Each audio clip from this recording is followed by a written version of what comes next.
The Government Parliamentary Committee, or GPC, for National Development is setting up a workgroup to review animal welfare policies in Singapore.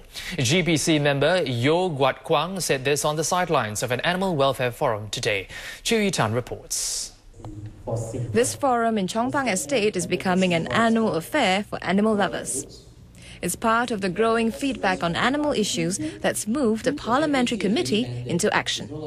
Even as MP, we can see that HDB housing estate, we also receive residents' feedback that where they have dispute with the neighbour because of some noise nuisance created by the pet owner and so on, and some actually have issue with stray cats. I think in the community it is important that we look at the whole thing in full perspective.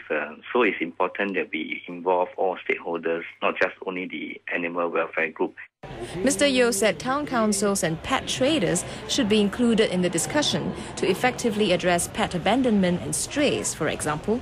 It's also important that now we review some of the regulations and legislations to see how we can actually update it and make it more relevant.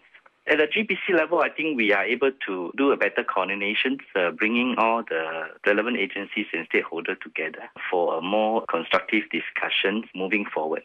Local groups say the animal protection movement has come a long way in the past 2 years. They see progress in ongoing discussions with the National Development Ministry and the Agri-Food and Veterinary Authority.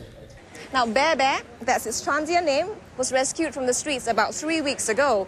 One of the proposals that are under discussion right now is to build a national adoption centre to shelter mutts like him and to make it easier for Singaporeans to adopt strays. We looked into it and we realised that there is a bottleneck now at the current shelters in Singapore. We've all heard about the Pongo strays and there was a lot of efforts to try and rehome them, but we realised that the shelters were full.